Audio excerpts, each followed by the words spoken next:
Welcome to the What Really Happened radio show. Putting America first, second, and third.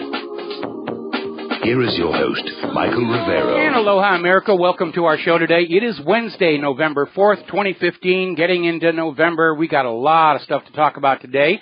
The phone lines are open, 877-300-7645, 877-300-7645. Tom is sitting in our control room, twiddling the dials, keeping us out of trouble, and ready to answer the phone when you call on in.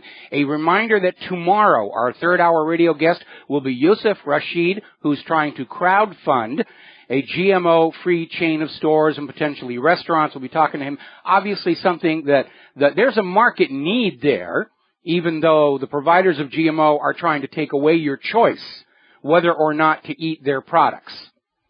We are no longer the land of the free when you are not allowed to decide for yourself, when you're not even allowed to know what is in the food you put in your mouth. That is pretty depressing. All right, going with the top story, obviously here, a lot of confusion.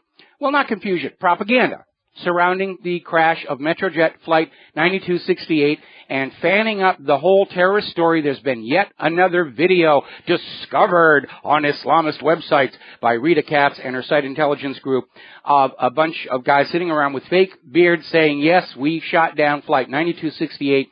If you look at the video, it's very obviously been shot with a professional lighting setup. It's another one of these manufactured productions going on out there, and they're just out there pushing this whole terror story. So as you heard on the news break, as you're seeing all over the corporate media, they're pushing the terrorist idea. Ooh, ISIS bad, ISIS bad, ISIS brought down the plane. U.S. intelligence reported on CNN. Bomb likely brought down plane. Notice how they're using may have, likely. They're not actually taking the step of saying, yes, it did.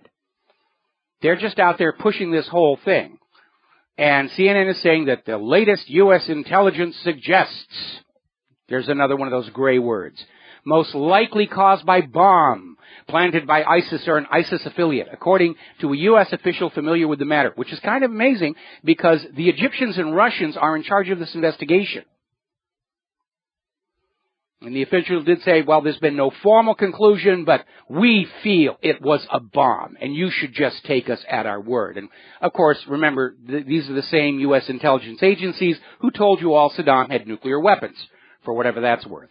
Now, over in Great Britain, they're fanning this up, and Great Britain is now suspending all flights down to the Sinai, to this resort, saying Russian jet may have been brought down by explosive device.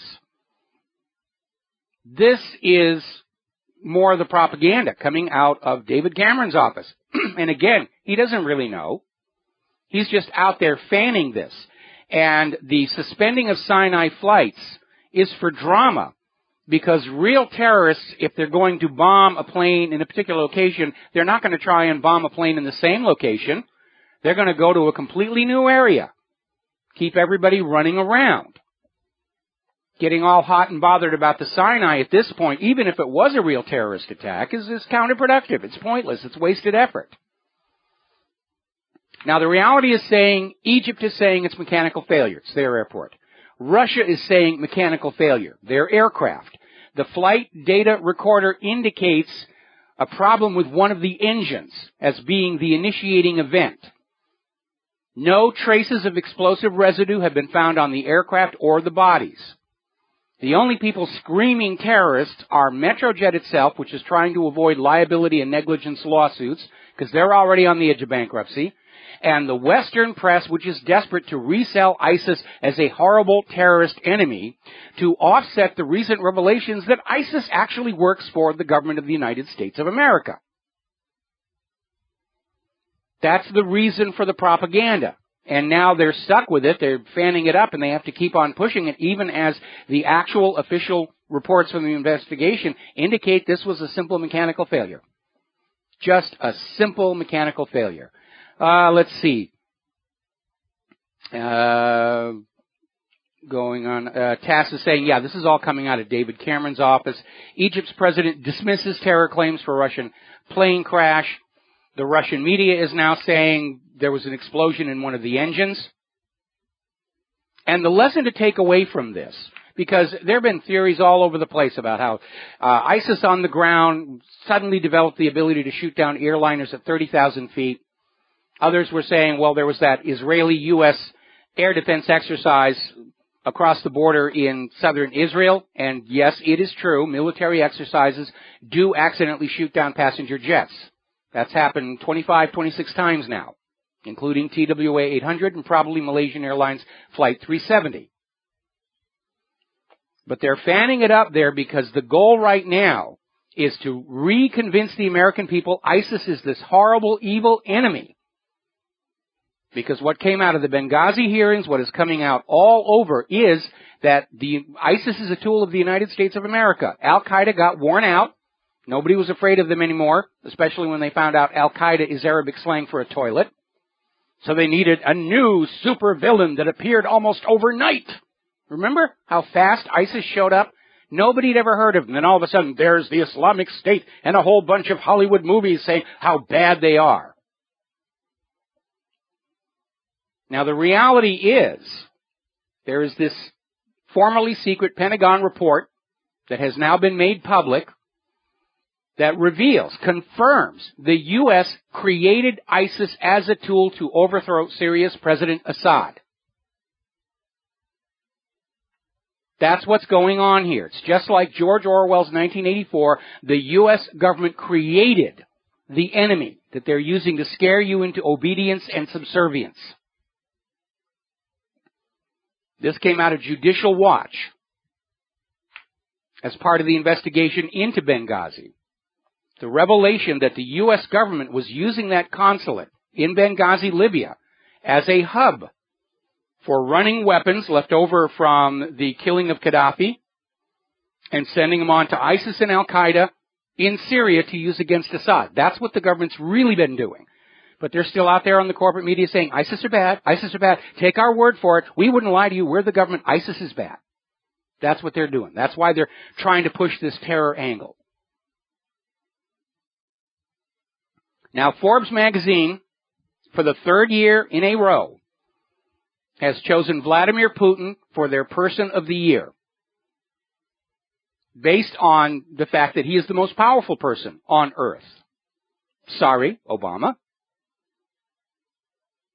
Second place went to Angela Merkel. Bill Gates made the list. Mark Zuckerberg, and of course the American political candidates here. Now we are seeing reported in Press TV that Senator Lindsey Graham is now calling for a war bill against Syria, and he's using as his motivation for it the prediction, the promise, if you will, the next 9/11 will come from Syria. So they're already planning a new false flag to try and trick you all into forgetting all about the lies and deceptions and corruption and say, oh yes, I believe we are at war with Syria. We must be at war with Syria. Here, take my money, take the lives of my children, anything at all. Just save us from those evil, nasty Syrian people.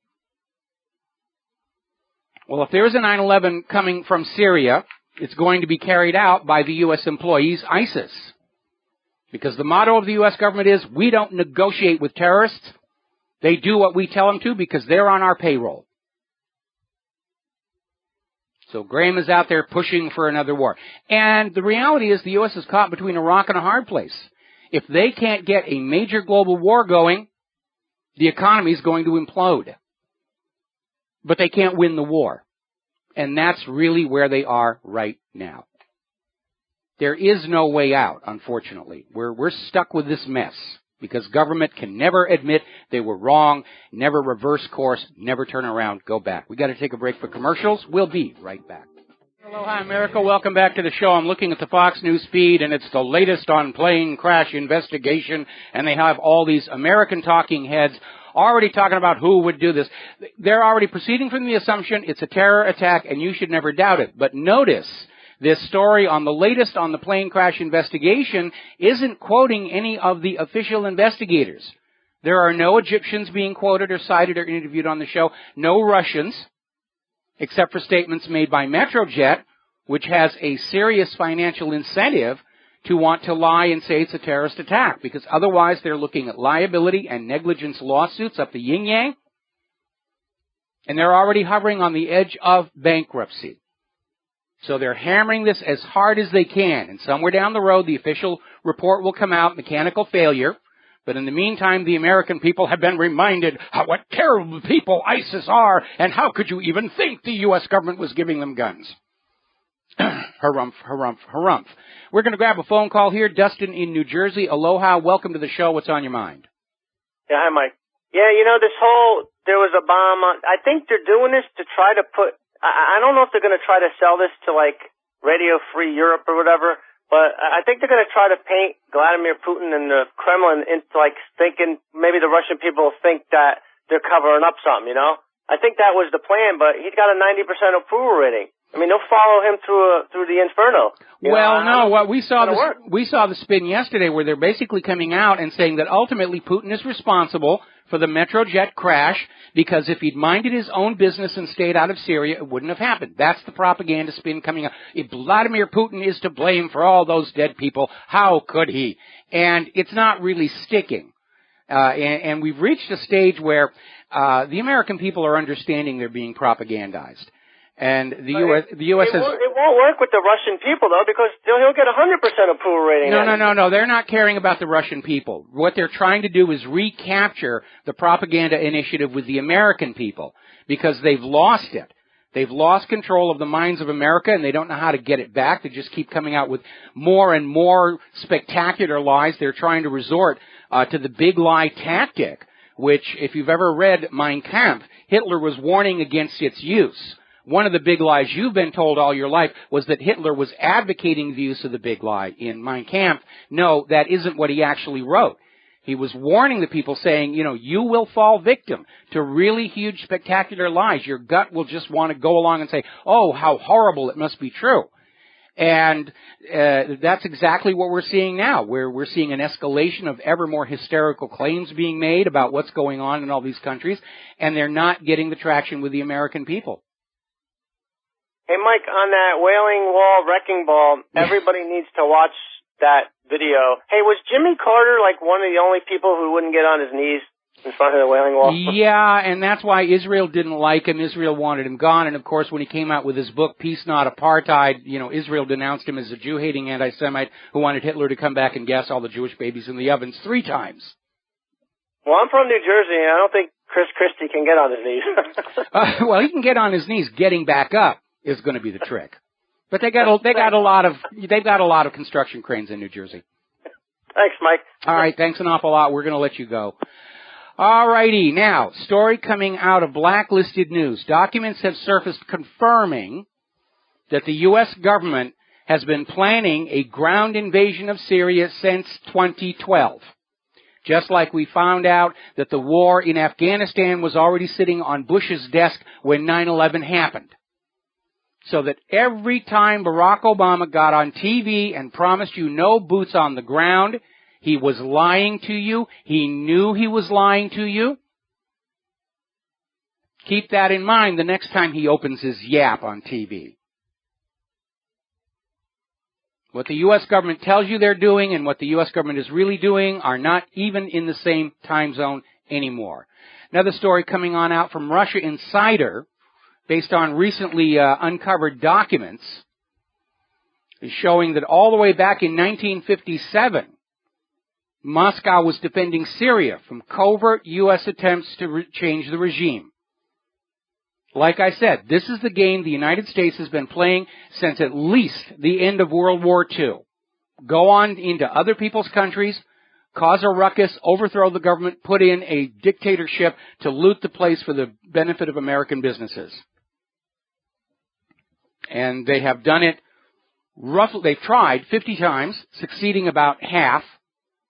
Iran in 1953, good example. Chile in 1973, good example. Ukraine in 2014, not really working out the way they wanted. Tried it again in Iran in 2009. That one fell on its face when somebody realized the flag of the new Iran was actually the flag of the Shah. And that dissolved very, very quickly.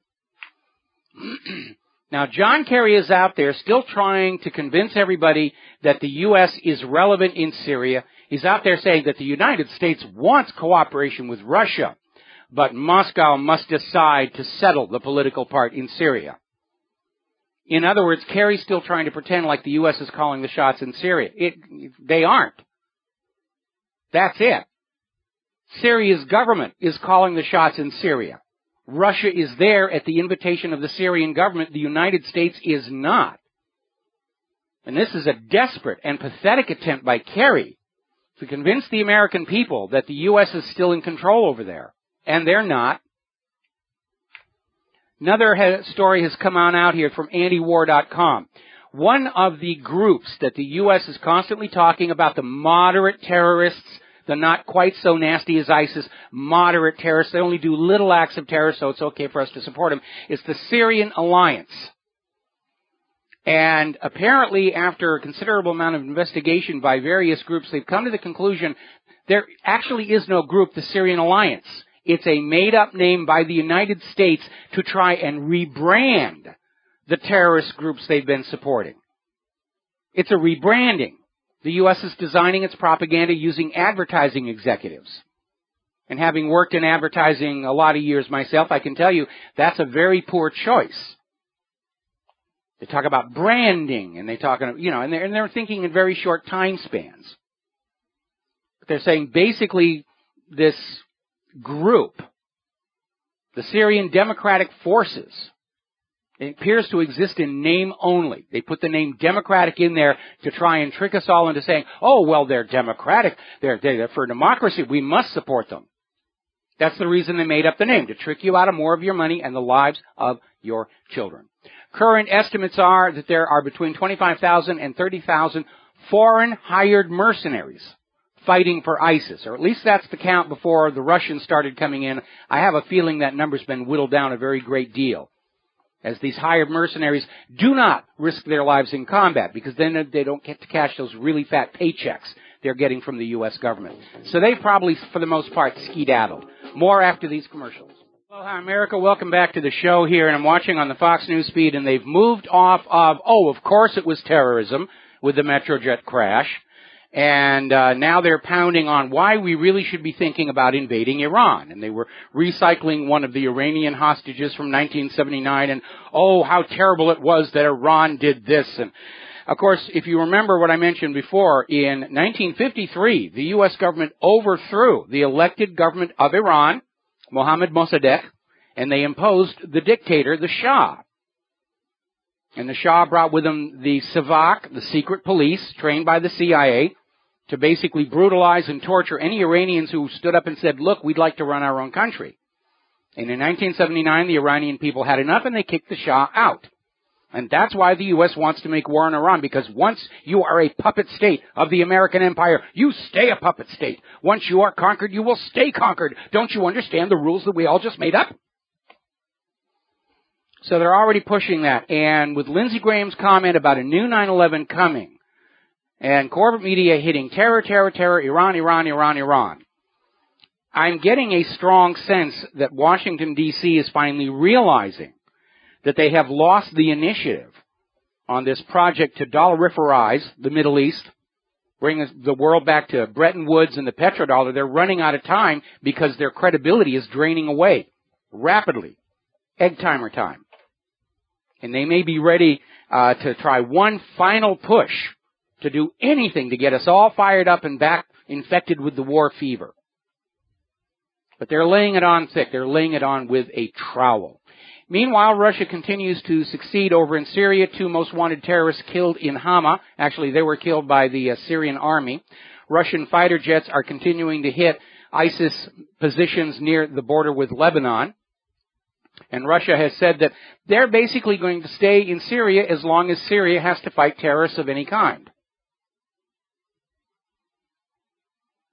Now, as you know, Hillary Clinton, John McCain, Petraeus are all out there championing this idea that the U.S. should impose a no-fly zone over Syria. And not too surprisingly, ISIS and Al-Qaeda agree. There has to be a U.S. no-fly zone because those Syrians and Russians are killing us. Now, Russia has a no-fly zone over Syria with the permission of the Syrian government. Their jamming equipment is such that the U.S. and NATO really can't operate in there. Now, the U.S. does not have serious government permission to impose a no-fly zone, and let's be honest, a no-fly zone is another name for a military blockade, an act of war. That's what they're talking about here, a blockade. Now, as you know, the United States has sent additional aircraft deploying to Turkey to support the anti-terrorist operation inside Syria. There's one minor wrinkle. The specific aircraft being sent are F-15Cs. And the F-15C variant is an air superiority fighter.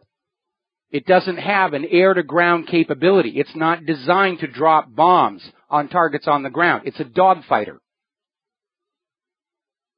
And so I hate to think the U.S. government is stupid enough to do that, but it looks like they are getting ready to do the mid-air furball with some of those Russian jets. And I'm sorry, the F-15 was an amazing aircraft when it first came online, but it's 1970s vintage hardware. Putting it up against the latest current Russian warplanes, it's going to be embarrassing. But apparently that's what the U.S. is thinking. Anyway, we're going to grab ourselves a phone call. John in Barbados, aloha, welcome to the show. What's on your mind? Hello, Michael. Yes, talking about this no-fly zone, like you say, the Russians have already operating it, and apparently Americans now have to ask permission to mount raids into Syria, so it's looking different. It is, and that's why Kerry's out there trying to act like the U.S. is still calling the shots over there. Yeah. Well, the other thing I want to make note of is, as soon as the Russian ships with this A2AD system on board moved into the Gulf, magically the Americans moved out. They moved out to Teddy Roosevelt and the other ships. They didn't want another Donald Cook embarrassment. Exactly. And I'm looking at lots of statements coming from very senior people at the Pentagon, and they are whining about the state of American equipment compared with the Russians. I mean, they know they have much to whine about. It just seems to me, this is all bluff and bluster on the part of the U.S. Yes, it is. The military has been exhausted after 25 years of wars in various nations, and the equipment is worn out. It's 1970s aircraft facing the latest developments, and you should watch the Su-30 and Su-34 maneuver. They are just unbelievably maneuverable aircraft. And they've got the latest equipment on board. Yeah, that's really the defining thing. I mean, the aircraft are beautiful to watch in flight, but the problem is that the F-15s, even though their avionics have been upgraded since the 1970s, they're still flying basically the same generation of technology that Donald Cook was in terms of targeting radars. And that means they're not going to be able to lock onto their Russian counterparts. And that means closing with the target enough to get a gun's kill against a target still able to fire their own missiles. As far as this downed aircraft in Sinai, looking at the actual flight path, the altitude particularly, it went into a steep climb and then into a virtually vertical dive. Now that suggests that the vertical stabilizer and the horizontal stabilizer broke away. Maybe that was my thought. Looking at the flight path provided by FlightRadar24.com, was that there was a rear pressure bulkhead blowout, and the tail began to separate starting at the bottom, and that would decrease the angle of attack on the horizontal stabilizers and put the aircraft into a climb that the pilots would not be able to fight against just with the elevators. And then, of course, the tail tore off, and that was the end of it. But the latest we're getting from Russian media is the digital flight recorder is saying that one of the engines apparently disintegrated. Yes, that could be another possibility. But, I didn't. The thing is, on all the equipment that's scattered over the ground, I didn't see any great burning. Didn't seem to be a fire in that rubble. Well, most of the kerosene remaining in the wing tanks would have burned high at altitude. And again, the official investigators are reporting there are no traces of explosive residue anywhere on the wreckage or the bodies. And in fact, they basically came out with a report about the bodies to counter a piece of propaganda that appeared in the British media yesterday saying, oh, the bodies are horribly burned, they're covered with explosive residue, there's shrapnel all throughout the bodies, and the official investigation is saying, no, that's not what we're finding. And again, looking at this Fox News thing about the disaster, it's all U.S.-based terrorism experts, and they're not actually interviewing anybody who's with the real investigation itself. It's all hearsay and innuendo and rumor. Well, I'm just looking at comparing MH17 to this Russian jet and the information coming out from the how quickly jet. It's coming out. Yeah, I mean that's really a contrast. John, I'm going to have to let you go. We got to take a break for commercials. Thank you for the call. We'll be back with another phone call after these few words. And aloha, America. Welcome back to the show. And Fox News is back to showing videos of demonstrations in Iran. Marking the 36th anniversary of the hostage crisis back in 1979. And the commentary is, what's wrong with those Iranian people not liking us? How wrong they are to not like us. I mean, we're the United States of America. And again, you need to go back of the history of why we wound up in that situation in 1959. And in order to do that, you need to go back to 1953. The CIA now admits the U.S. destroyed the elected government of Mohammad Mossadegh and imposed the Shah. And the Shah brutally ruled Iran for 26 years, sold Iran's oil at below market prices to please his American and British masters, and drove the Iranian people down into poverty for 26 years. Yeah, the Iranian people are going to hold a grudge. Deal with it. We're going to grab ourselves a phone call now. James in Maine. Aloha. Welcome to the show. What's on your mind? Yes, hi, Michael. I wanted to talk about the economy, and I think that's the reason why you see so much divisiveness in America's not only politics but media and everything. Because you just think about all the money that's been wasted from 2000 to present.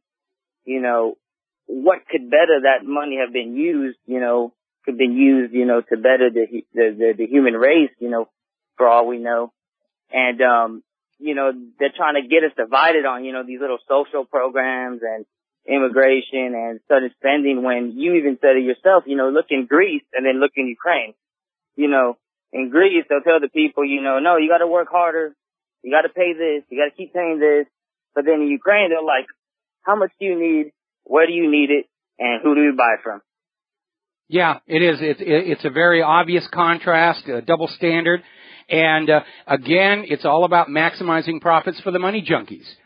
Greece is in the looting phase. The money junkies are still hoping that Poroshenko is going to be able to provoke the war with Russia so the dollar can go to war against the ruble and emerge victorious, which actually doesn't look like that's a real possibility for reasons we'll discuss later in the show. You know, there was also a good documentary I saw on YouTube called Will Work for Free, and it was talking about all the automation. Also, is going to be the reason why you see a loss of jobs too. Because and it's interesting. I was watching that documentary, and it's like, wow, if the money and if the thinking was used to actually push us to have abundance in society instead of this scarce mentality, you know, it would be so much better. Because it's not like the money wasn't there, because it was. It just went. You know, for all we know, they probably did like what you said. They put it in a big old pile and burned it. Well, they didn't exactly put it in a big old pile and burn it, although that's a good metaphor for military spending. What's going on, of course, is the people who've got all the money want more of it. They measure their greatness by how big that pile of banknotes in their living room is, rather than by how well they're doing for the world around them. You know, Henry Ford, he's been roundly attacked for some of the things he has said. In particular, Israel's supporters just think he was a horrible human being for some of the things he said about the Jewish people. But some of the things he said made sense. And one that I've always tended to look at is Henry Ford used to say, the best way to become prosperous is to make your community prosperous around you. And that was his guiding philosophy, setting up the Ford Motor Company, where he paid his workers very high wages so they could afford to buy the cars that he was making, and they became his best advertisement. Because the Ford sales pitch was, this was a car for ordinary people. Prior to Ford, automobiles were the province of the rich. They were coming out of companies like Mercedes and Daimler and all these other companies that were making cars exclusively for the rich. And Ford said, we can mass produce them for ordinary Americans, and he proved that by paying his workers enough where they could buy the cars they were building and drive them around the streets. And they became his best advertising. Unfortunately, we've raised... That's what I thought this country, I thought running a country was meant to preserve it. To preserve its country, to preserve the heritage, to preserve the culture for the future, not to get into the maximum amount of power and let's see how much I can grab. Because at the end of the day, it was the country that made it possible for you to grab in the first place. That's exactly right, and we've lost that simple wisdom because when you offshore jobs and you bring in robots, and ordinary working people don't have jobs with which to earn money, they are not going to be going to the stores to buy what it is you're selling. And why this simple reality seems to escape the minds of so many top CEOs and Wall Street executives is a mystery to me. Maybe they're all on antidepressants or something. But the reality is this nation was originally set up with the government acting as a referee between what was good for the nation as a whole and the inevitable greed of the ultra-rich. Unfortunately, our nation has gone into outright fascism where government has aligned itself with the wealthy against the general population, and that is not what was intended by the Founding Fathers.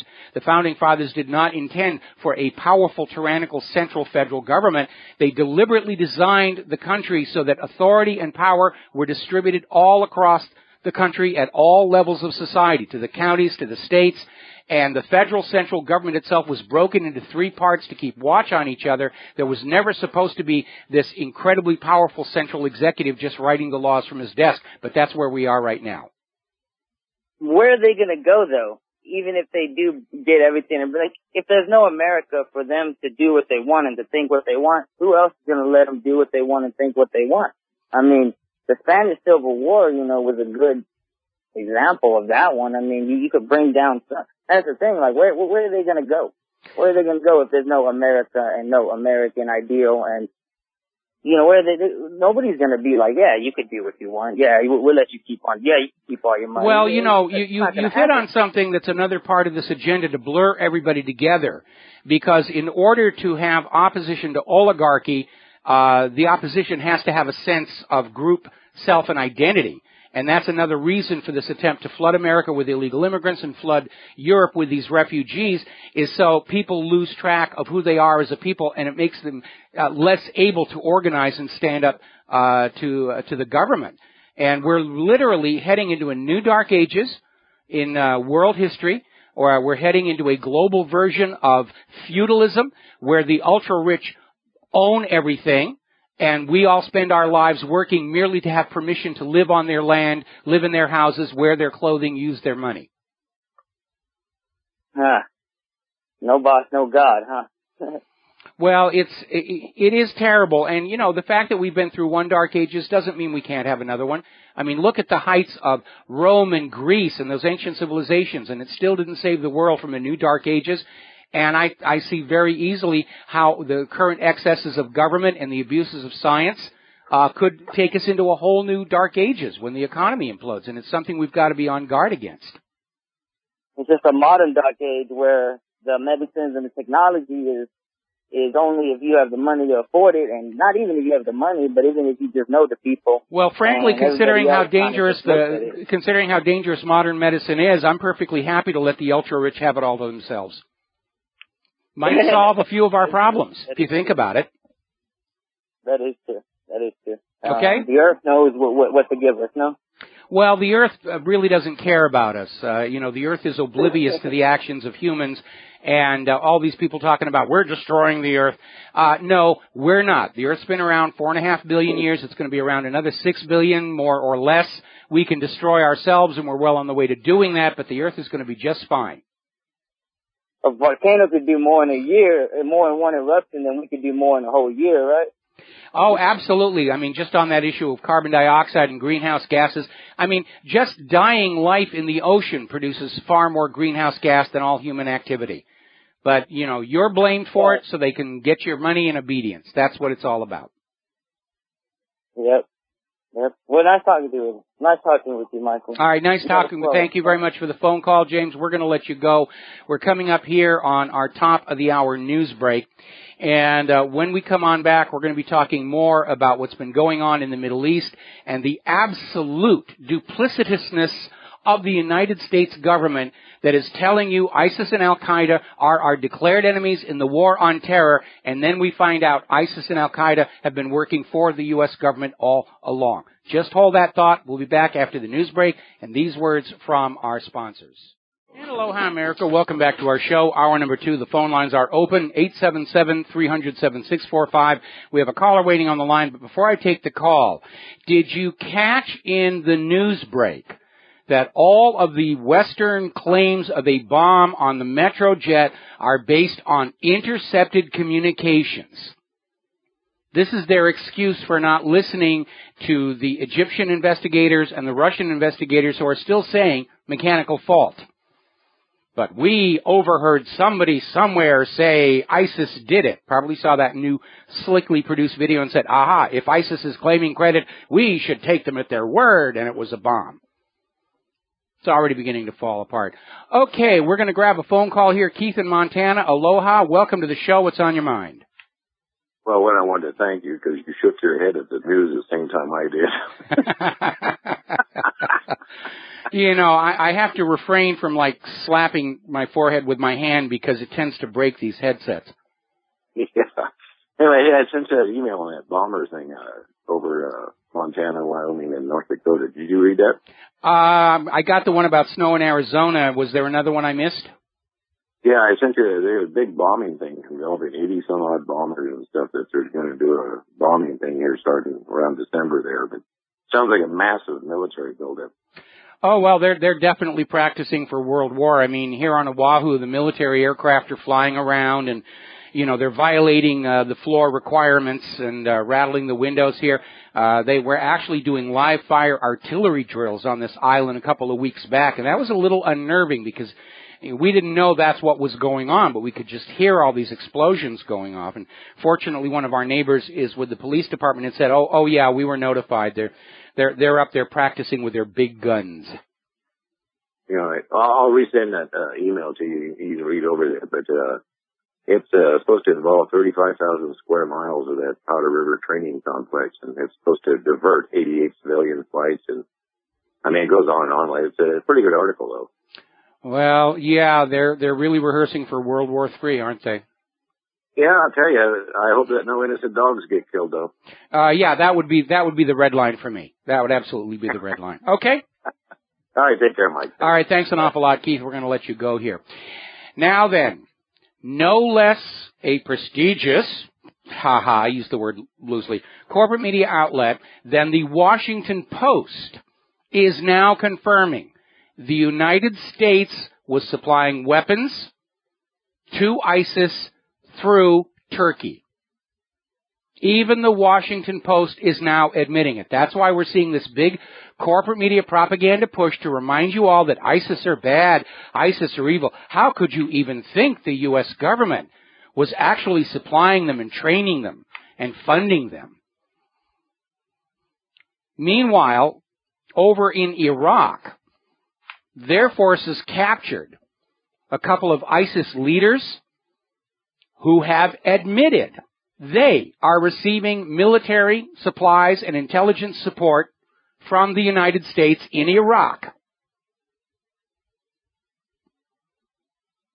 This is all beginning to fall apart on them. And I know it's a shock, and a lot of people are having a hard time taking it. These are the enemies. We can't be doing business with them. But you know something? There's precedent for it. In the run-up to World War II, Brown Brothers Harriman in New York City was funding Adolf Hitler's rising Nazi government. IBM was doing business with them. There were some American companies that were able to get around the Trading with the Enemies Act and continued to do business with Germany during the war, because it's business. Wars may come and wars may go, but that stockholder report, that's forever. Now then, over in Fars News, it's being reported that a senior Saudi commander has been killed in Yemen's Taiz. So it's looking like Yemen wasn't quite the walk in the park Saudi Arabia thought it was going to be when they agreed to go on in and slap those Yemen people around on behalf of the United States of America and teach them, you do not kick out your U.S. puppet government. Once you are conquered, you stay conquered. That's the way it's supposed to work. Well, that's what Rome thought. And then they lost those legions up in Germany. And at that point, Rome did not have the ability to enforce its empire. They didn't have enough legions, no matter where they were strategically located across the Roman Empire. This province over here would break away, and the legions would scurry over to bring them back in, and while they were gone, this other province would break away, and it was the beginning of the end. And that is being repeated right now with the United States of America. Now, it's kind of interesting because if you've ever read The Art of War by Sun Tzu, and I recommend that you do, he lists all of the things that a ruler must have in order to secure victory in war. Two of them are very important. Your military must believe in the moral rightness of the war so that they are willing to fight and, if necessary, die in that war. Your civilian population must believe in the moral rightness of the war so that they will endure the losses, hardships, and privations that war brings to the home country. The United States government does not have either of those, which is why it is very foolish for this government to continue down this path. Now, Benjamin Netanyahu is on his way to the United States of America, bringing with him his demands for compensation for the U.S. government's failure to kill the P5+1 deal with Iran. And he's got a shopping list worth approximately $4.5 billion, including an aircraft carrier. Netanyahu's price for atonement, or for forgiveness, is for you, the American people, to pick up the cost of another aircraft carrier to just give to Israel. Because they have to defend themselves from Iran. Well, again, you need to remember your history. Iran has not initiated a war of conquest against another country in over 200 years. They certainly have not done so since the 1979 revolution that kicked out the U.S. puppet, the Shah, and put Iran back in control of put the Iranian people back in control of Iran. In that same interval of time, 36 years now, constant invasions and attacks by Israel against their neighbors, constant invasions, attacks, drone strikes, covert overthrows by the U.S. Of the three countries, United States, Israel, and Iran, Iran is clearly the least warlike. They're the most peaceful. They're the least threatening. And yet Netanyahu's over there saying, Iran's a danger. You will give me an aircraft carrier. And he'll probably get it, because the U.S. government is a Vichy government occupying this country on behalf of Tel Aviv. And everybody knows it now after that shameless display Netanyahu put on before the joint session of Congress. Israel didn't hide the fact that they were trying to force the U.S. government to kill the Iran deal because they thought they were going to succeed. And they didn't. And now, of course, Netanyahu is blaming the U.S. government. How dare you not give me what I want? I'll forgive you. I will grant you absolution if you atone by giving me an aircraft carrier. Meanwhile, over in Israel, according to human rights groups, Israel has shot 2,600 Palestinians in the month of October. We have videos of Palestinians that are doing absolutely nothing wrong, being shot, being killed. Israel's trying to provoke a new intifada so they can come back and say, oh, the Palestinians are uprising. We need more of your money. We need more of your weapons. The other aspect is all of this effort has been focused around the Temple Mount and is now being seen as an attempt to ethnically cleanse East Jerusalem so that Israel can say, well, since we surround the Temple Mount, it's now ours, which we know they've been wanting all along. We'll be right back after these few words. And aloha, America. Welcome back to the show here. Now, we're talking about Israel and Palestine and the escalating violence over there, which very clearly is being provoked by Israel, trying to get the Palestinians to do something that Israel can seize on as an excuse to blame the whole mess on Palestine and launch yet another massive round of war crimes against the Palestinian people. Now, Israel is trying to portray to the world that they're being careful by claiming they're using non-lethal weapons, like rubber-coated bullets, which can kill, and a lot of tear gas. And there are reports about how Israel is just saturating entire villages with so much tear gas, people are being killed anyway. But Israel says, look, it's just tear gas, it's not lethal. Yeah, in enough concentration, it will be. Just ask all those women and children in that church down in Waco, Texas, that were gassed to death with a tear gas that's actually illegal to use on enemy troops in time of war. CS gas. Now, not too long ago, there was a video that surfaced showing what appeared to be an Israeli army vehicle driving through a town, screaming on a loudspeaker, "You will all die. We won't leave any of you alive. We're going to gas you and you will die. Your families, your children, we will kill you." And of course, Israel said, "Oh, that's anti-Semitic hoax. It's a fraud. It's the Palestinians trying to make us look bad." Israel's now been forced to acknowledge that, yes, it was one of their military officers who has now been placed on temporary suspension. And that should make everything okay. Meanwhile, Hamas has said the time has come for Britain to apologize for the Balfour Declaration, carving up Palestine and handing part of it to non-Palestinians. And I'm sure that Britain will offer that apology right after they open up that new ice skating rink down in the dark regions. I wouldn't hold your breath on that one. But it was another case of an imperial power making decisions about somebody else's country. Yeah, we're going to break it off and give this part away. Who cares what you want? All right, we're going to grab a phone call here. Ronnie in Nevada. Aloha. Welcome to the show. What's on your mind? Hey, Mike. Thanks for taking my call.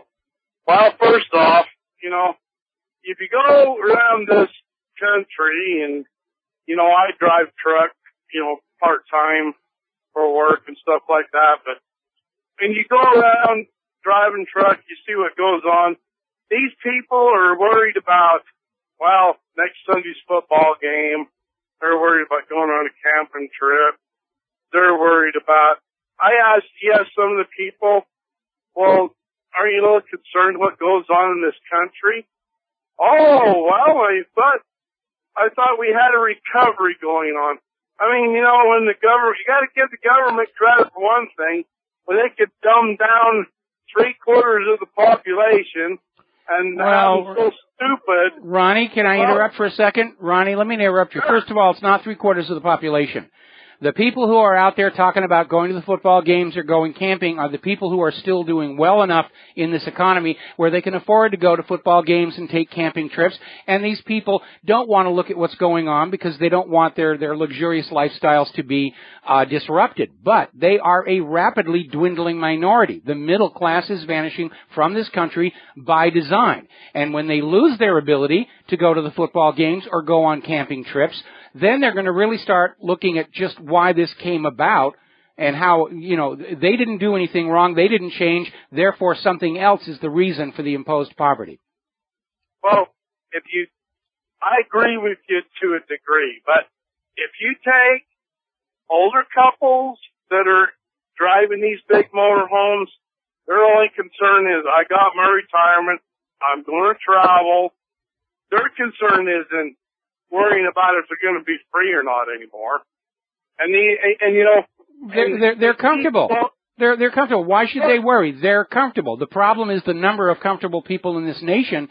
It's becoming an endangered species. And to be very honest, even though I'm an old guy myself, I'm not really concerned about old people paying attention to what's going on. It's the next generation, the young people, because they're the ones who are going to pay for our mistakes unless we stop this insanity. And I'm very overjoyed to see that young people really are starting to pick up on what this government's been doing, how they're lied into wars, and the demographics of the readership and audience of What Really Happened in the radio show are trending downward as more and more young people are joining our audience, and that's a very, very good thing.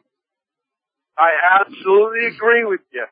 But there again, you got to understand that a lot of these people are still dumbed down because they keep voting for these same people. You don't know that. Politics. You don't know that. I mean, in a nation with fraudulent elections to the degree that we have, nobody knows who voted for anybody. It's all being handled inside those electronic voting machines. This government cannot prove the accuracy and honesty of the elections that we are told elect our leaders. Did you know that our national elections are not tallied by any government or civilian agency? It's a privately owned company owned by the TV networks and a couple of newspapers. It's called Voters News Service. It is totally non-transparent. They have been caught rigging election numbers coming out of states like the Iowa caucuses. And it's this private company with ties to the Central Intelligence Agency. So don't tell me the American people are stupid for voting these certain individuals into office time and time again, because we may not have. Right. Well, can I say something? Real quick, we're almost to a commercial break. Okay. First off, if they were somewhat educated, and I agree with you, they would ask for a paper ballot. That's what I do. We've been asking for paper ballots. They're now outlawed in a lot of these, and even the paper ballots are counted by these computer machines. I remember that debacle in Florida between Al Gore and George Bush. Nobody really knows who won that election. We're just told it was Bush. Believe it and do as you're told. But if enough people ask for the paper ballot and they found out that it's still going to that electronic thing, that would really wake them up to the point of how rigged it is. I know a lot of people know about it. I think a lot of people do know about it, and there's a very wonderful documentary HBO put out called Hacking Democracy. I think it's still available out there on Hulu or Netflix, and you should watch it. The American people know our elections are fraudulent. At some point, we're going to have to start taking sledgehammers to those electronic machines, because the government wants us to use those. People have gone into polling places and said, I want a paper ballot, and they're told, well, we don't have any. We're out. We ran out long ago. You have to use the machine. I agree with you. The only way we're going to get our country back, like you say, once we get the financial system completely fails, it's the only way we're going to get it back. That's exactly what I've been saying. We're going to have to be patient, wait for the system to implode, and be ready to set up a new country in this land by our rules, not the bankers, not the corporations, not the establishment politicians. A new America. All right, we got to take a break for commercials. Thank you very much, Ronnie. We're going to let you go. We'll be right back. Aloha, America. Welcome back to our show here. We got a bunch of callers waiting online here. Before I take calls, I want to get a couple more stories out of the way to finish the international news and get us poised to talk about the economy. Over in Kiev, the leader of the Donetsk People's Republic is basically saying Kiev's constant violations of the ceasefire, of the truce, of the Minsk agreement, basically seems to indicate that Kiev is treating it as a conditional truce. There's a truce when Kiev feels like it, and if Kiev doesn't feel like it, the artillery flies. Well, as far as I'm concerned, truces are like virginity. You either have it or you don't. There's no gray area in there. Over in Bucharest, Romania, massive protests against government corruption, 25,000 people on the streets of Bucharest. Over in Greece, students are clashing with police outside the Greek parliament following announcements that due to austerity, public funding for education has to be slashed because keeping the bankers happy is much more important than training a future generation of people to run the Greek economy.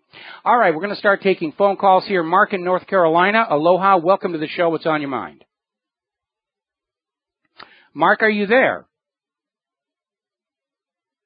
Okay, I am not hearing Mark. We may be having a problem with our phone system. Mark, I'm going to put you back on hold.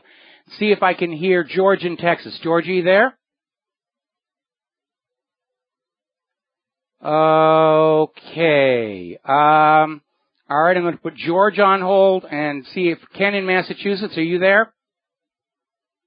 All right, it looks like our phone system is kind of messed up. We may have to reboot the phone system.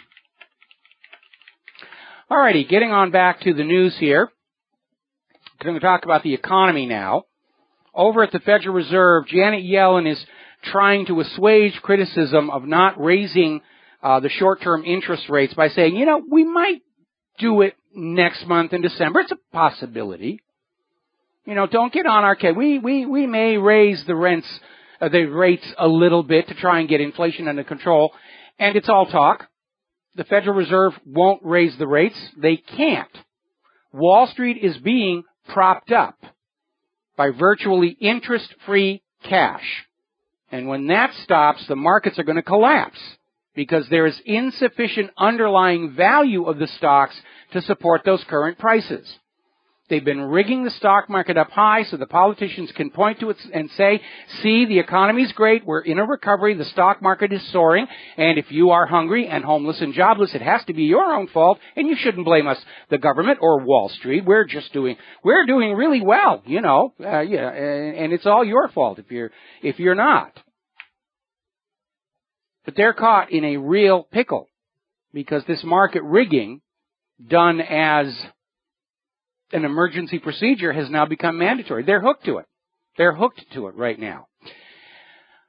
Looking at Volkswagen, as the diesel scandal widens and more of their vehicles are now being exposed as having this rigging software for the emissions test in it, they're now looking that we may see a default by Volkswagen within a 5-year interval. And let's be honest, Volkswagen's an iconic company. And if Volkswagen were to fall, I mean, that is really going to freak everybody out. Now, they're already freaking out over at Tesla. Tesla's in serious trouble, much to the joy of the American automakers right now. Tesla is showing all the signs of a company in serious trouble. They're bleeding cash, securitized assets, and they've got a mounting inventory because people cannot afford to buy their cars. But that's affecting everybody, and we're already seeing warnings being issued by the large retail corporations that this holiday shopping season is probably going to be another disaster. Now, that's not what the corporate media is going to say. They're going to be out there celebrating Black Friday, record crowds, record sales. You better rush or you're going to miss it, because their job is to sell you whatever they're being paid to sell you. But the reality is Americans don't have money to support the usual average Christmas shopping season. We don't. And nobody wants to go any further into debt to the credit card companies because they don't know they're going to be able to pay it back. It's got to be great to be the government. You can borrow money all that you want because you don't have to pay it back. The people do. But ordinary people, when you put something on the credit card, you have to pay it back with interest somewhere down the road. And in the current economy where people's jobs are vanishing and people are having to, they're losing high-paying jobs and being forced to take low-paying jobs, nobody wants to go into debt. They're trying to get out of debt. Now, we're seeing this interesting story over at Kitco where gold continues to drop in price. And everybody is kind of wondering why, because we're hearing about countries like Russia and China are buying gold like crazy, and yet the price keeps going down. Well, they're using those paper contracts. And according to a report out of Investment Watch blog, the paper gold ratio to real gold has hit 231 to 1 in October. That means for every 1 ounce of real gold on the market, there are 231 promises of 1 ounce on paper.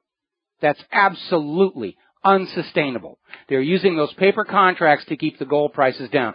Let's try and see if our phone system is working again. George in Texas, are you there?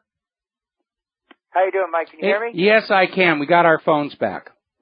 You know, talking about the boots on the ground in Syria, you know, I was talking to somebody who was in the Navy out in the Mediterranean in the Persian Gulf. And, you know, they even said even the Russian ships were there. The Navy command and the Russian command did communicate with each other. And I'm just hoping, you know, with the Spetsnaz, they say, oh, shooting might start and all that stuff. And I think what might happen is more like they might stage a firefight to draw them away from their position so the Russian Air Force can go in and take out the rest of ISIS. That would be a very, very risky situation. My concern is that those 50 forces have been put into Syria in the hope that Russia will kill some of them. And then the U.S. has an excuse to say, we have to go into Syria to protect our assets on the ground. Well, you shouldn't have put the assets on the ground in the first place. And I'll tell you this, all those members of Congress who think this is great, I think we ought to give them all rifles and parachutes and day-glow orange jumpsuits and drop them into Damascus if they think war with Syria is such a good idea. They could be the human shield for ISIS. Yes. Very good. Very good idea. All right. Oh, yeah. You know, the thing is this morning, Houston, they just did a big defeat over the bathroom ordinance. And, they were sitting there cheering these pro propositions saying, yes, democracy will speak and, the hero ordinance will stand. But now when democracy really spoke, they have a different opinion, like it wasn't the opinion they had. And, the thing is, this is just common sense. I don't really want to share a bathroom with a woman or, and I don't really want to go in a woman's bathroom. Well, I think somebody ought to ask Barack Obama if he's okay with some guy sharing the shower room with his two daughters.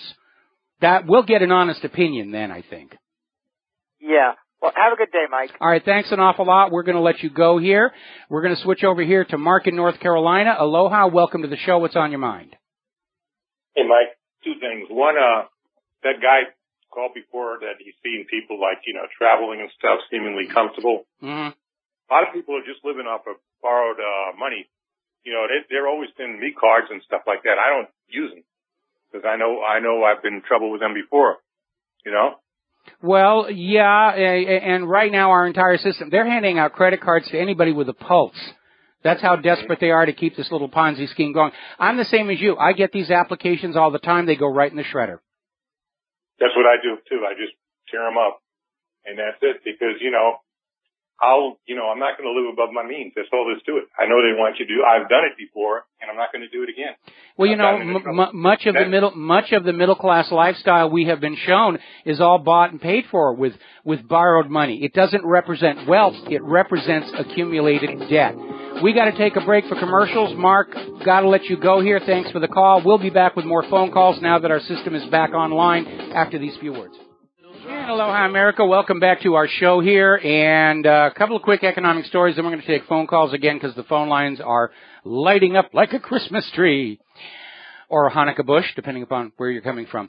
The FHFA head is now warning that Fannie Mae and Freddie Mac may need a capital injection from the U.S. Treasury. This means your pocket. This in response to Freddie Mac saying that they reported their first quarterly loss in 4 years. So once again, when these things start to fail, the last resort of the government is take more away from the people to keep these things propped up.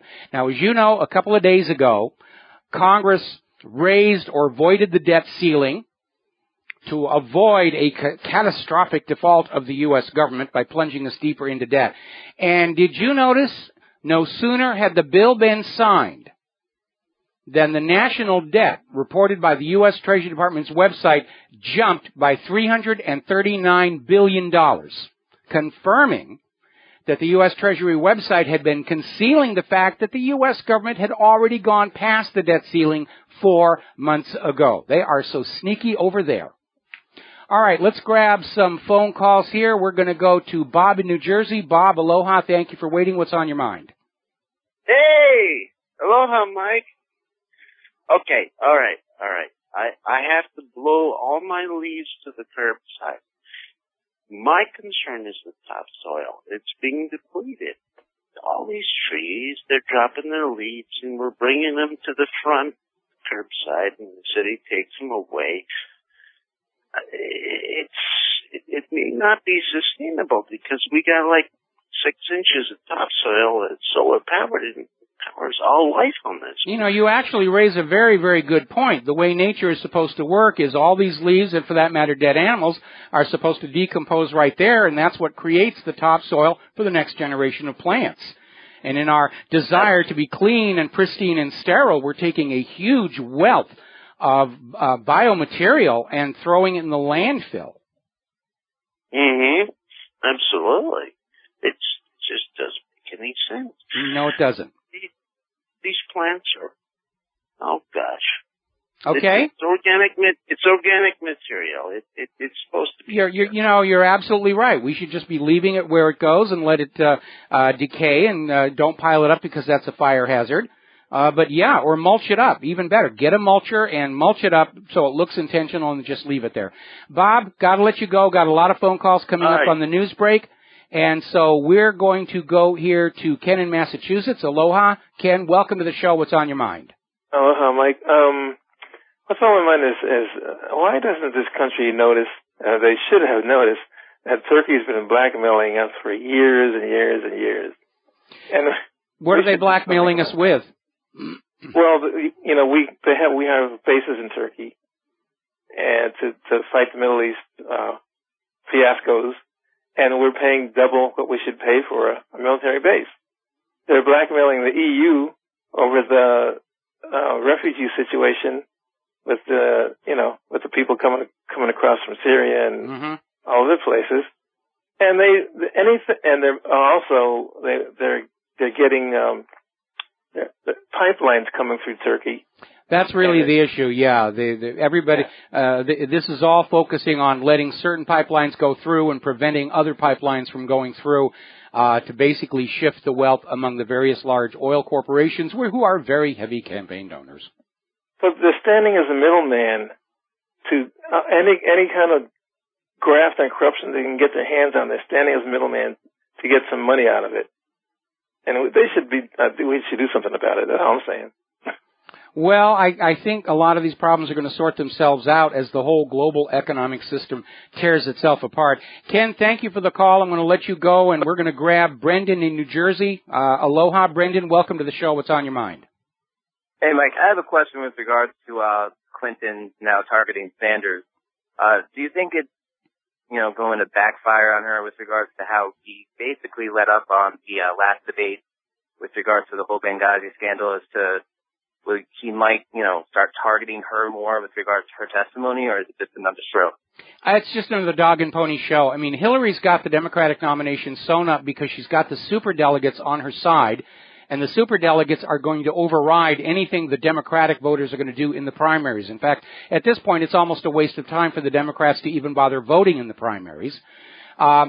Because, following the debacle between Richard Nixon and George McGovern, both political parties not realizing that McGovern got nominated because of the chicanery of creep, that didn't come out till later, they formed the superdelegate system where in an emergency, the party leadership could override the voters to put forward a better candidate. Of course, ever since then, this has been used by the party leadership to put their candidates into the nomination, regardless of what the party rank and file had to say about it. All right, and just real quick, regards to Ben Carson, do you think he's going to be the guy that they put in there to go against Clinton? Because I don't know how they can get Marco Rubio up there with regards to his history, with regards to immigration and things like that. Because they seem like they're pushing it really hard with regards to the polls against Trump. Well, they're trying to find somebody who can defeat Trump in the primaries because the GOP superdelegates aren't allocated yet, and a lot of them are thinking, they're having to make a choice. Do we go with Trump and try and gain the White House, or do we dump Trump and just basically hand the White House over to Hillary Clinton? And a lot of the GOP superdelegates are not happy with that idea. So from the point of view of Hillary's campaign, they don't care who the nominee is on the GOP side as long as it's not Donald Trump. Because their analysts are saying Hillary cannot beat Donald Trump, but she can beat any of the others who are out there. All right, thank you so much for the call. All right, thank you very much. We're going to let you go. Getting on back to the economy. Alaska's already high health insurance rates set to get even higher in 2016. This is Obamacare, and they're now finding out that their premiums are going to go up 30% next year. Remember the good old days when we were told the Affordable Care Act meant we would have affordable health care? Well, it was another one of Obama's lies. Obamacare has raised health insurance premiums. It's raised health care costs. It's raised the deductibles on those policies. Most Americans with a mandated Obamacare-compliant insurance policy are never going to use that policy in an entire year unless they have a serious illness or accident. For the normal, stuff that you deal with on a year, flu, accidents, cuts and things like that, you're inside the deductible. You're paying for your own medical care anyway at the inflated prices. This has been a disaster for the American people, and it failed in its covert objective of generating vast profits for the health insurance companies, and along with that, vast new tax revenues for the government. The upshot is a lot of these healthcare co-ops are going out of business. A lot of insurance providers are going out of business. It's been an absolute disaster because the entire Obamacare plan was put forward on a simple assumption that there was still vast amounts of money out in the American population that they could get their hands on with the latest scam. And it didn't work because we, the American people, are tapped out. We don't have any more. We're feeding ourselves. We're putting a roof over our head. We're not even doing that good of a job in certain segments of our population. We don't have the money for these higher policies. A lot of people are just going without medical checks. They're going without professional health care. A lot of them are finding they're actually healthier because of that. It's amazing. Now, article coming out of My Budget 360. Most Americans now cannot afford a home. The American dream is officially dead. The American dream of owning your own home is, for the majority of the American people, now unreachable. Home prices have climbed 30% since 2012, while incomes have been absolutely flat or even slightly in decline. What we're seeing is a repeat of the run-up to the 2008 mortgage-backed security fraud meltdown. There's another real estate bubble being fanned up. That's why home prices are soaring like crazy. Look at the housing prices, rentals over in San Francisco. It's insane. People can't live there anymore. It's another real estate bubble, just like they did back in 2008. Because the Wall Street gangsters, gamblers, they love bubbles. Nothing makes a Wall Street executive richer than a good bubble. And nothing makes America poorer than when that bubble pops. Australians who can't afford houses are now living in tents. These are people with jobs, are now having to live in tents. We'll be right back. Aloha, America. Welcome back to our show. Hour number 3. The phone lines are open. 877-300-7645. We've got one caller online, but apparently this caller cannot hear us back to him or her. So obviously I cannot take the call, but hopefully they're listening to the show as well. And you may want to check out your telephone because it seems to be working only one way. Now, we're talking about the economy, and as you know, over in Great Britain, they're coming up on a referendum of whether they want to fully merge with the European Union or break off and go their own way. A huge amount of political effort trying to drag England all the way into the European Union because it's another source of revenue with which to prop up that failing private central bank system. But there is a strong argument for Britain basically going its own way. And the best argument would be Norway, which is ranked as the most prosperous country in the world. I'll bet you all thought the United States was. And, of course, Norway is not part of the European Union. And the reason for that is very simple. The European Union, like the United States, is enslaved to a private central bank loaning the public currency into circulation at interest. And that is why we've seen all the problems in Cyprus and Greece and Spain and Portugal. Europe is being looted for the wealth of the bankers. Private central banks do not serve the community. They do not serve the people. They do not serve the nation. They serve themselves.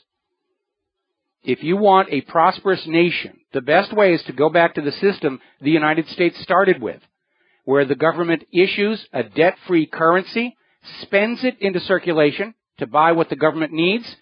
The currency flows through commerce without accruing interest to bankers and is taxed back by the same amount at the end of the cycle to balance the books. It works. It worked for the young United States of America. It worked to pull Germany out of the poverty and inflation of the Weimar Republic era. And the private central bankers hate that. They absolutely will not let you free from your slavery, even at the cost of a new world war. Now, over in Russia, Putin has signed a new law allowing retaliatory sequestration of foreign property in Russia. This is Russia's answer to some of the anti-Russian sanctions, which included the seizing of Russian assets in Western countries, including the United States of America. A little bit of a tit-for-tat going on there. Germany wants all this sanctions nonsense to go away. They have suffered tremendously under the cost of all of these sanctions. They were doing a good business with Russia. And the U.S. said, no, you can't do that anymore. Now Germany's starting to pull away from the U.S. and more toward Russia and getting back to business, because with this immigration onslaught, Germany doesn't have the resources that it used to have. They're in trouble. They got to start doing business. They've got to start selling. They've got to start buying. They've got to start rebuilding the economy if it's going to have a chance of supporting this new influx of immigrants.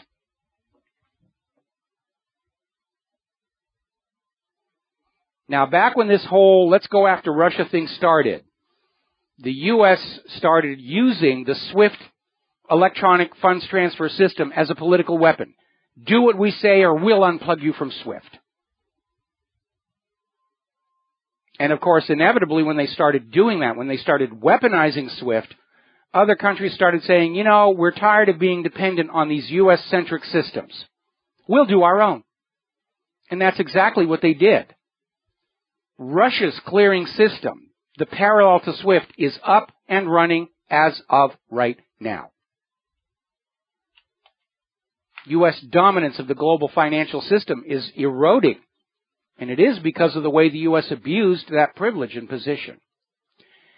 All right, so let's talk about politics and the various candidates and these campaigns going on here. And I got to tell you, the way they're campaigning right now, you'd think the election was this month. Actually, you'd think the election was today.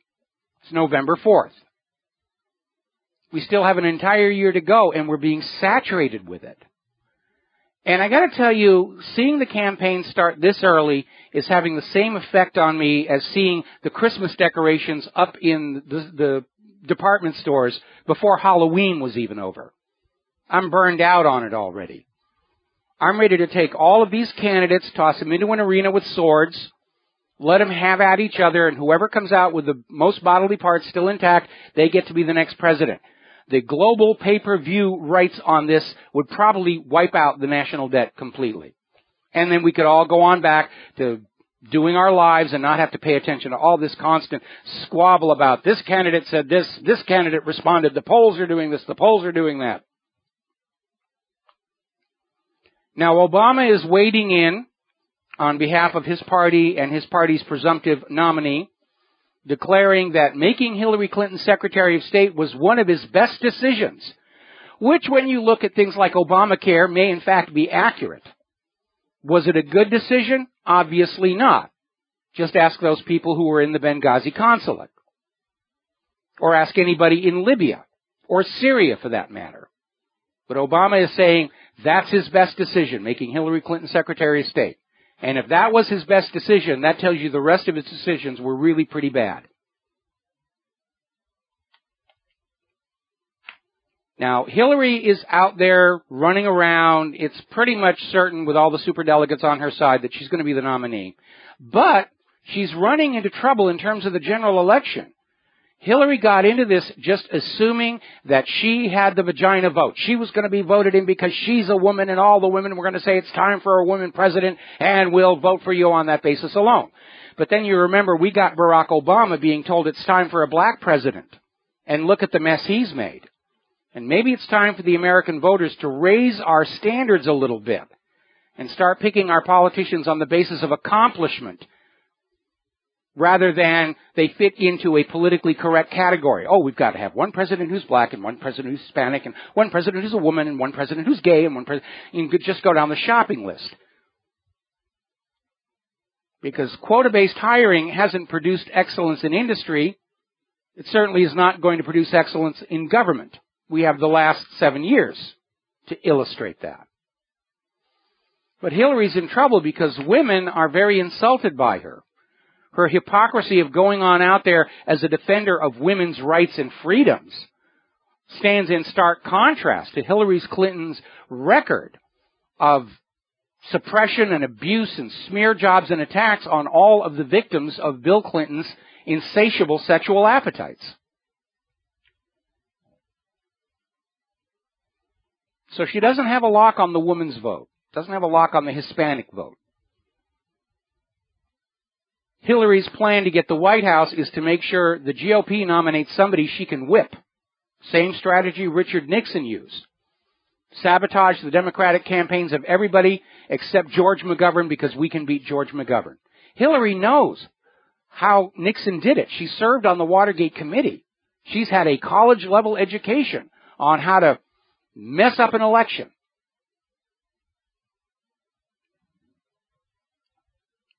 The big question is going to be for the GOP leadership and for those superdelegates. Are they willing to lose the White House completely just to get rid of Donald Trump? It's a conundrum.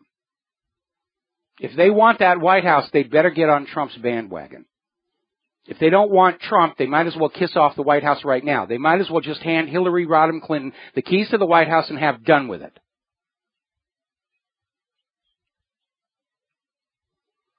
Now, Jeb Bush is out there trying to polish his image. He's hired new consultants.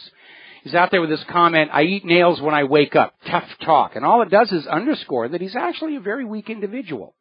He doesn't have the presence of his brother or his father. And that's working against him.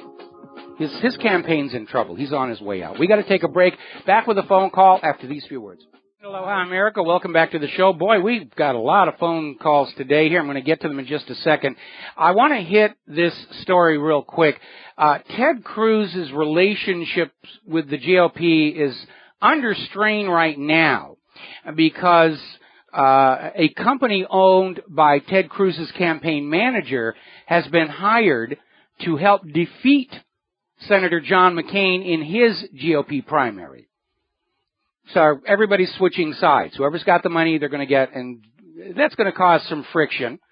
And it's probably one of the reasons why the GOP is starting to switch over to Rubio. A little bit of friction there.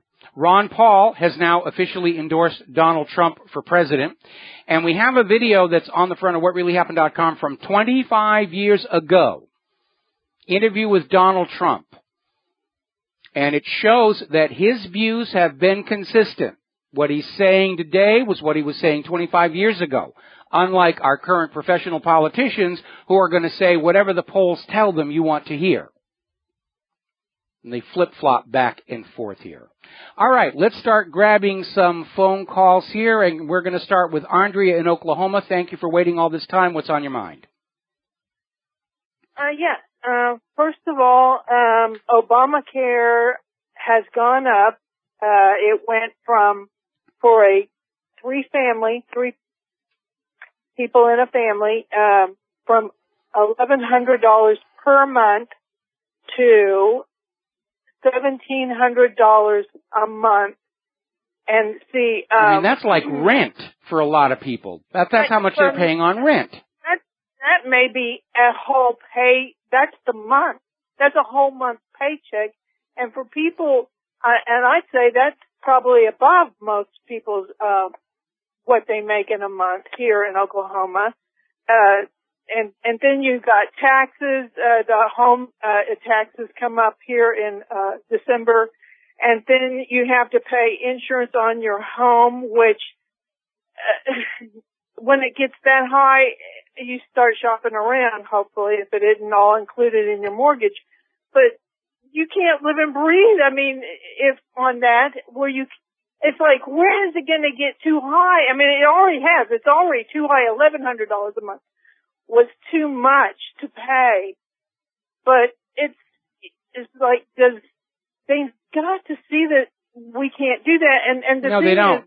They don't. They refuse to see it. They refuse to see it. The only thing holding the government together right now is their absolute firm belief that there is still vast pools of untapped wealth out here in the hinterland. They just have to scam it out of us. And we've had a government that has been driving down wages and salaries for American workers. At the same time, prices and costs and taxes have been going up. Obviously, there has to be a crossover point. They don't want to see it. They go tonight And they go to bed every single night secure in their belief that tomorrow they're going to find a way to get more money out of the American people. They don't realize there's nothing left out here. The cupboard is bare. The tank is dry. And we're already starting to see insurance companies are failing. We're starting to see companies fail because there are no customers, because there are no jobs. And it is just absolutely staggering that nobody in the central federal government or Wall Street seems to comprehend the fundamental flaws in this current economic philosophy. Well, it concerns me that the government doesn't have a ceiling anymore. And the thing is, they're showing all these advertisements where you don't need money anymore. You can just use your phone and go and have your phone take the money out of your phone, and I hate to think that they would jump to where they don't print up any more money. And they want to go that way. They want to go that way for two reasons. One, it allows them to constantly track what you're doing. And two, if there is no cash available, there's no way for people to do a run on the banks when the banks start to fail and start helping themselves to your savings accounts. You are all being staked out as plundering victims by the banks, by the U.S. government. That's it. They want to have open access to what little wealth you've got so they can grab it. And they're going to hit a point where they're going to realize there isn't any more out there. And they'll just go on printing for themselves and borrowing for themselves. But it's a failed system. It has already failed. It's just looking for a place to fall down and thrash around in. Well, I'm tired of waiting for it to fall down. It just doesn't seem, it seems like it should have already crashed. And at this point, when it's inevitable doom, when do we, the people, try and grab the reins and stop this out of control horse that just keeps going on and on? Well, Andrea, I understand how frustrating it is, okay? But the last thing that anybody wants to do is give this government an excuse to declare a national emergency and martial law, because, you know, the one thing that the U.S. government is really good at doing is killing people, including the Americans.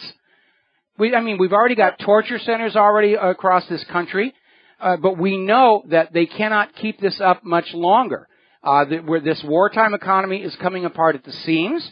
We're just going to have to ride it out. We're going to have to ride out the collapse of the United States the way the German people had to ride out the collapse of the Nazis. And then we'll build a new country on that foundation and move forward. That's really the best option. I still see the U.S. government following the Soviet Union into the dustbin of history by pretty much exactly the same mechanism. I hope we don't have to go through a world war at the same time, but unfortunately we don't have much of a choice left. We don't have honest elections in this country. We don't have control over our own wealth anymore. We don't even have control over the food we eat or the medicines we take. We are absolutely living in a dictatorship. And they have deliberately taken away our options and our choices, except violence and patience. And they're trying to take away the option for violence by banning guns. But I counsel patience. And I know it's frustrating, it's hard. In an honest government and an honest economy, most of these things would have already happened by now. But we're dealing with a government and Wall Street that thinks anything that they can do to prolong their wealth, power, and privilege is perfectly justified. So they just go on printing up money or typing into the computers, rigging the system and looting everything that they can find. And now they're trying to conquer the rest of the world to steal their wealth to make our particular band of money junkies happy. Well, we've been treading water out here, and it seems like we're about ready. We're going under for about the third time now. I'm seeing it all over the country. I'm seeing it all around the island. The American people have endured a tremendous amount of suffering. But again, I'm going to ask you to endure just a little bit more. The last thing anybody should do is start shooting at the government because they want that. They could use that to shred what little remains of the Constitution and the Bill of Rights. Didn't you say there are 300 million of us? We could take them. There's only just, somebody has to have compassion out there.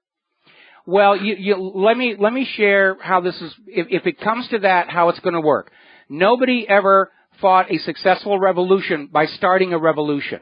You fought a successful revolution by holding it back with all your strength until the force for revolution is so overwhelming, nothing can stop it. We'll be back after these words from our sponsors.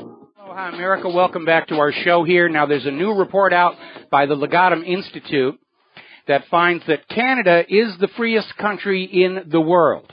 This despite all of the laws under which Arthur Topham is now facing a court trial on. The U.S. currently ranks 15th. And I keep going back to that wonderful segment from HBO's The Newsroom, where Will McAvoy is answering questions on a stage at a college get-together. And the question is, what makes America the greatest nation on earth? And everybody else is saying, we have freedom, we have this, we have that. And Will McAvoy says, we're not the greatest nation on earth. It was one of the most brilliant and honest pieces of writing to see on American corporate television in a long, long time. We're not the greatest nation on earth by several measures. The U.S. is claiming to stand for human rights in a country with state-sanctioned medical kidnapping, mandatory vaccinations, hidden ingredients in our food, ban on GMO labeling, mass psychiatric medication drugging. Doesn't sound very free to me at all. All right, we're going to grab a couple more phone calls here. These people have been waiting very, very patiently, like David in California. Thank you for waiting. What's on your mind? Hey, Michael. I've talked to you before about the fracking in the Middle East and the oil pipelines that are really the cause of the strife in the Middle East. That it's not that ISIS is not a religious group, that they're really Blackwater putting on a whole bunch of different masks and then doing the bidding of Dick Cheney, basically. So the other day there was it's basically over a month ago now. Do you remember there was a stampede in the Hajj in Mecca? Yes. This was about a little over a month ago. And for listeners that aren't aware of this, if you're Islamic, if you're Muslim, every year you're supposed to go to Mecca to pay your respects to God.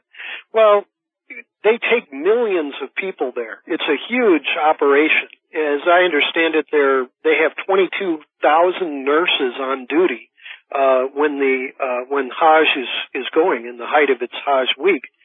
Well, there's a website called truthnewsinternational.com, and they claim that the great big stampede that happened out there, that you can find various numbers of how many people died in this so-called stampede. The lowest number is in the 200s. The high is 7,500. Okay, your phone line is cutting in and out. Oh, okay. Oh, is that any better? That's a little better, yes. All right. So basically what the story is that the Saudi Arabians have been, of course, fighting the Iranians, and so the Saudi Arabians basically created this stampede in order to kidnap some of the top leadership of Iran. And that in doing so, they caused thousands of people to be killed. And so this truthnewsinternational.com has this headline, Hajj Stampede. Can this darkest scenario be real? Well, let me respond to that. First of all, and I could be wrong on this, maybe somebody who is Muslim will call in and correct me on this. I think the requirement to go to Mecca is once in your lifetime. It's not every single year. And, you might be right. Okay. Yes. The other thing, I would presume that Iranian leadership are not going to be down there on the street with the ordinary hoi polloi. I'm sure that the organization of Mecca is that certain privileged, important people have their own little venues, their own little pathways in and out. That's right. Yeah. So they wouldn't be caught in the stampede, and therefore they wouldn't, trying to kidnap somebody in the middle of a huge throng is very, very difficult because there's too many witnesses. I wouldn't put too much credence on this particular theory. Well, there are 9 different news articles in this particular posting, and there are 9 different posts from around there, and one of them talks about, how since 9/11, most of the stadiums in America have got the facial recognition software. Yes. So what this claims is that there are tens of thousands of cameras out there. They spotted when these certain people were at a certain point. And then they did the stampede in that area, and they claim that a Saudi Arabian prince, and he's named in there, he had about 350 soldiers and police come in, and then they threw in their various accounts. Some of it said it was tear gas, some of it said it was poison gas, but that induced the stampede. And then what's even creepier about the cameras is... Okay, David, I'm going to kind of cut you off here because I've already explained why I don't have a lot of credence in this particular theory. We've certainly heard nothing from Iran about some of their key people missing and no dead bodies. Oh, yeah, there is. The New York Times just... No, not the New York Times, from Iran. Complaining about... claimed he was missing by the 29th of the New York... 2 months ago. Okay, I'll tell you what. Mail it to me and I'll look at it, but I got to tell you right now the story is not passing the smell test, but I'll take an honest look at it, okay? We're going to switch over here. Our last phone call of the day, Steve in Massachusetts. Aloha. Welcome to the show. What's on your mind? Hi, Mike. I recently saw that the Federal Reserve changed the website from federalreserve.org to federalreserve.gov. Do you know anything about that? Well, there isn't really a solid control on these web URLs extension. And there are a lot of websites that have .gov on them that are not part of the government. But the Federal Reserve is still trying to convince the American people that they are part of the federal government, even though they're not. They're a privately owned central bank. We've got Alan Greenspan on video saying the Federal Reserve answers to no federal government authority. They're no more federal than Federal Express. But the Federal Reserve is trying to counter all of that because the way they continue to bamboozle the American people is to say the Federal Reserve is part of the government, we're in charge of the money supply, and you shouldn't argue with that. But they're just another private central bank issuing the public currency as a loan at interest in order to enslave the nation to death. So it's just part of the deception then? Yes. Okay. Yeah, that's another question. In the past 100 years, how many presidents do you think were actually elected by the people? It's really impossible to say. Certainly since the advent of those electronic voting machines, we really don't know. We do know there was a lot of massive vote fraud in the Kennedy versus Nixon election. It's unfortunately a part of America's political history. But it is epidemic and rampant and totally out of control. And with these electronic machines, it's set up so that you can't double-check the election results anymore. We're just supposed to take the word of this privately owned company with links to the CIA, the TV networks, and a couple of key newspapers that the person they're saying is our president was actually elected. We don't know that. They can't even document it. It's an assertion. Their word, we're supposed to just take it at face value, and I don't think we should, especially after that whopper about Saddam's nuclear weapons. Yeah, it just seems more times than not we're getting presidents that are no good for the people, that are good for the establishment, and that's it. Yeah, well, that's the way the country has been for the last 100 years, ever since the private central bankers got back in control. They will always shape the government to suit their money junkie interests, and the American people are on the bottom rung of priorities. We're even lower than the Israelis right now in our own country. Yeah, it's just, I'm hoping everything will change. I'm hoping Trump is the answer. I'm still a little hesitant about him. I'm not quite sure, but... Yeah, well, I'd like to see Trump win only to shake things up here, but unless he's got a Congress willing to work with him, he's not going to accomplish much. I'm very concerned that if they're not able to Ron Paul him out of the race, that they may do a Robert Kennedy on him. Steve, got to let you go. Got to take a break for commercials. We'll be back with the last segment of our program after these few words. Aloha, America. Welcome back to our show here. Last segment of our program today. Boy, we didn't even get halfway through our talking points. I'm going to have to hold the rest of this till tomorrow. Still talking on the subject of politics. There is a political watchdog group that is calling for an investigation of Las Vegas casino owner and GOP financing powerhouse Sheldon Adelson. And the concern is Adelson's reputed linkage to Chinese organized crime figures. Shades of the 1995 Clinton Chinagate scandal. Now remember, Adelson is already in trouble in China for attempted bribery of public officials over there. So now they're starting to look into his dealings here. Meanwhile, the Koch brothers are out there moaning and bemoaning that despite pouring millions and millions of dollars into politics, They were whining on MSNBC's Morning Joe that, gee, they're just failures at changing America. We wanted to change America. We spent millions of dollars to do it. Oh, woe is us, woe is us, woe is us. Well, all of these people, the Koch brothers, Sheldon Adelson, George Soros, they're not supposed to change America. We, the people, are supposed to change America. That's the way the nation was set up. We were never set up to be ruled by money junkies. And there's an important fact of life everybody needs to keep in mind. Having huge amounts of money does not necessarily mean somebody is smarter or wiser, certainly not more altruistic. They're money junkies. Yes, there are some rich people who would make good rulers. Most rich people want to shape the government to make them richer. And they've created a tremendous wealth inequality problem in this country that is spinning out of control. Where we have an economy right now where ordinary working people are making less money, lower wages, lower salaries, lower benefits, while the cost of everything is going through the roof. There's a crossover point where it's going to collapse. Unless some mechanism starts restoring wealth back down to the bottom of the pyramid, that pyramid is finished. But when you're dealing with money junkyism, where they can't see the world beyond their next fix, they're oblivious to the harm they're causing. I mean, look at any addict, anywhere. Alcohol addict, meth addict, heroin addict, any of them. Their addiction blinds them to the harm they cause around themselves. And the same is true of the money junkies.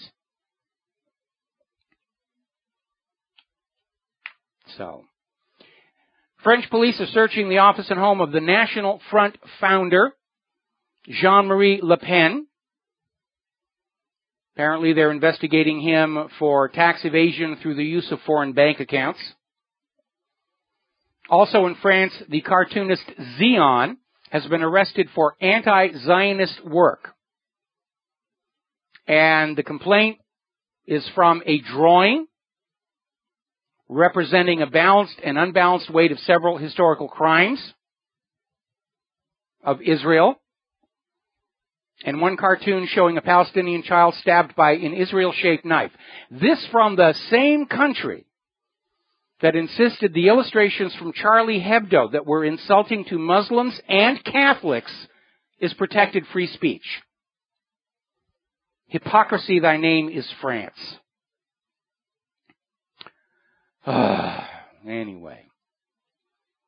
Out in Hawaii, we had a rocket test. You probably heard of it on the corporate media. They were launching the Super Stripey rocket. It was carrying a thermal imaging satellite. They launched it from the island of Kauai. It blew up just off the launch pad. Another reminder that even though the United States is spending more money on their military than the next dozen nations put together, we're not getting bang for our buck. Now, we mentioned that not too long ago, a Navy admiral was called into the Joint Chiefs of Staff and said, if we go to war with Russia and China, what is the life expectancy of our carrier battle groups? And he said, 2 weeks. 3 if you keep them in port. Was not an answer they wanted to hear. And there's a new analysis that's come out over in News 4 from Russia, where an expert for the Center for the New American Security, Jerry Hendricks, has pointed out where the U.S. government has made a hideous mistake, and it's one I've commented on before. The U.S. government has been spending trillions of dollars to rebuild the weapons that won the last war. And the reason our carrier battle groups are not going to be effective in a coming war has to do with the aircraft on board them having limited ranges. Because it is a carrier. The aircraft have maximum weight loads they can sustain of ordnance and fuel. And absent aerial refueling, which is difficult to do in the middle of an ocean, they don't have much range. Now, when a carrier goes up to a coastline, they can project power across that coast to a certain distance. But in the middle of the ocean, in a battle, the reality is that Russia and China have developed ship-killing missiles designed to hunt down, identify, and kill carriers that can be fired from beyond the range of the carrier's air defense system. These are standoff launch munitions. The carrier can't even get at the launch platforms. In many ways, U.S. military doctrine is echoing the mistakes they made going into World War II, where the emphasis was on the battleships, the unsinkable battleships. Even though Billy Mitchell had demonstrated airplanes could destroy battleships from the air. Oh, that was an interesting demonstration. We love our battleships. We love our big, hulking battleships. And aircraft carriers are nice. They're cool. Yeah, we can have a few of those. But by the end of World War II, everybody understood the era of the battleship was over as the dominant force on the seas. And that dominance shifted to the aircraft carrier and the carrier battle group. But now it's shifting again to the smart weapons with longer range, greater speed, the ability to evade the phalanx close-in weapons systems. Meanwhile, they're having hearings over in Congress regarding two Veterans Affairs senior executives who were being investigated over claims that they got rid of other officials and then simply took over their departments in violation of government procedure. And these are Diana Rubens, Director of the Philadelphia, Pennsylvania Regional Office, and Kimberly Graves, Director of the St. Paul, Minnesota Regional Office, pled the Fifth Amendment more than a dozen times. We're starting to see a lot of that Fifth Amendment stuff. Start with Lois Lerner. Now, as you probably heard, Northrop Grumman has been handed a contract for a new generation stealth bomber, even though it's now known that both Russia and China can defeat the stealth technology. It's a $21 billion contract, meaning it's going to cost $120 billion by the time it's all over, to build 21 stealth bombers. And Northrop Grumman, it should be mentioned, is one of the biggest donors to congressional campaigns.